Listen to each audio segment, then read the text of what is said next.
ನನಗೆ ಒಬ್ಬ ಸಹೋದರನ ರೀತಿಯಲ್ಲಿ ತಮಗೂ ಕೂಡ ಅಷ್ಟೇ ಪ್ರೀತಿ ವಿಶ್ವಾಸ ಇತ್ತು ಅಂತ ಅನ್ಕೊಳ್ತೀನಿ ನಾನು. ನಮಗೆಲ್ಲ ನಮ್ಮ ಜಿಲ್ಲೆನಲ್ಲಿ ವೆಂಕಟರಮಣಪ್ಪನ ನಾವು ಸಾಮಾನ್ಯವಾಗಿ ತೋಳ ಅಂತ ಕರೀತಾ ಇದ್ದು. ಹಿಂದೆ ಒಂದ್ಸರಿ ಪಾವಗಡದಲ್ಲಿ ತೋಳ ಬಂತು ಅಂತ ಹೇಳಿ ಅದೊಂದು ಪ್ರತೀತಿನೇ ಆಗೋಗ್ಬಿಟ್ಟಿತ್ತು. ಅದಕ್ಕೆ ನಾವು ತಮಾಷೆಗೆ ನೀನೇ ತೋಳ ಅಂತ ಹೇಳಿ ಅವ್ರಿಗೆ ಹೇಳ್ತಾ ಇದ್ದು.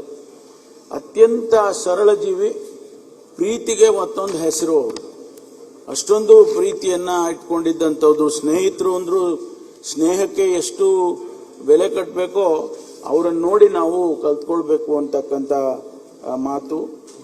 ಗಡಿನಾಡು ಪಾವಗಡ ಒಂದು ರೀತಿಯಲ್ಲಿ ಆಂಧ್ರಕ್ಕೂ ಸುತ್ತ ಆಂಧ್ರ ಇದೆ. ನಮಗೆ ಆಂಧ್ರದ ಮೂಲಕ ಹೋಗ್ಬೇಕು ಪಾವಗಡಕ್ಕೆ ಹೋಗೋದಕ್ಕೆ. ಆ ಗಡಿನಾಡಿನಲ್ಲಿ ಬಹಳ ಕನ್ನಡದ ಬಗ್ಗೆ ಆಗಲಿ ನಮ್ಮ ರಾಜ್ಯದ ಅಭಿವೃದ್ಧಿಗಾಗಲಿ ಇದನ್ನೆಲ್ಲ ಹೋರಾಟ ಮಾಡ್ತಿದ್ದಂಥವ್ರು. ಒಂದ್ಸಾರಿ ನಾವು 89ರಲ್ಲಿ ಚುನಾವಣೆಯಲ್ಲಿ ಮೊದಲನೇ ಬಾರಿ ನಾವೆಲ್ಲರೂ ಗೆದ್ದು ಬಂದದ್ದು. ವೆಂಕಟರಮಣಪ್ಪ ನಾನು ಎಲ್ಲ ಒಟ್ಟಿಗೆ 89ರಲ್ಲಿ ಗೆದ್ದು. ಮಾನ್ಯ ವೀರೇಂದ್ರ ಪಾಟೀಲ್ ರವರು ಮುಖ್ಯಮಂತ್ರಿಗಳಾದರು. ಅವರು ಮೊದಲನೇ ಪ್ರವಾಸ ಫಸ್ಟ್ ಟೂರ್ ಪಾವಗಡಕ್ಕೆ ಹಾಕಿದ್ರು.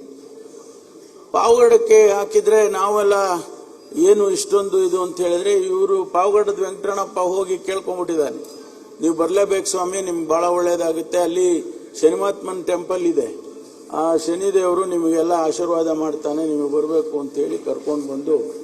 ಕಾರಣ ಆಮೇಲೆ ಗೊತ್ತಾಯ್ತು ನಮಗೆ. ಕುಡಿಯೋ ನೀರಿಗೆ ನಾಗಲ್ಮಡಿಕೆಯಿಂದ ಪಾವಗಡದ ಟೌನಿಗೆ ಕುಡಿಯೋ ನೀರಿಗೆ ಯೋಜನೆಯನ್ನ ಮಾಡೋದಕ್ಕೆ, ಅದಕ್ಕೆ ಅಡಿಗಲ್ಲು ಹಾಕೋದಕ್ಕೆ ಮುಖ್ಯಮಂತ್ರಿಗಳು ಬಂದರು ಅಂತೇಳಿ. ಅಷ್ಟೊಂದು ತಮ್ಮ ಕ್ಷೇತ್ರಕ್ಕೆ ತಮ್ಮ ಜನಕ್ಕೆ ಕೆಲಸ ಆಗಬೇಕು ಅಂತೇಳಿ ಹೋರಾಟ ಮಾಡ್ತಿದ್ದಂಥ ವ್ಯಕ್ತಿ. ನನಗಂತೂ ವೈಯಕ್ತಿಕವಾಗಿ ಬಹಳ ನಷ್ಟ ಆಗಿದೆ ಅಂತ ಹೇಳಿ ನಾನು ಈ ಸಂದರ್ಭದಲ್ಲಿ ಹೇಳೋದಕ್ಕೆ ಬಯಸ್ತೀನಿ. ಅವ್ರ ರಿಟೈರ್ಮೆಂಟು ಮಗನಿಗೆ ನಾವೆಲ್ಲ ಆಯ್ತಪ್ಪ ನಿನ್ಗೆ ವಯಸ್ಸಾಯ್ತು, ವೆಂಕಟೇಶನ್ಗೆ ಕೊಟ್ಬಿಡು, ಟಿಕೆಟ್ ಕೊಟ್ಟು ಅವನ್ ಗೆದ್ಕೊಳ್ಳಿ ಅಂತ ಹೇಳಿ ಅದೇ ರೀತಿ ವೆಂಕಟೇಶನ್ಗೆ ಟಿಕೆಟ್ ಕೊಟ್ಟು ವೆಂಕಟೇಶನ್ ಗೆದ್ಸ್ಕೊಂಡು ತಾನು ತೋಟದಲ್ಲಿ ಸೇರ್ಕೊಂಡ್ಬಿಟ್ರು.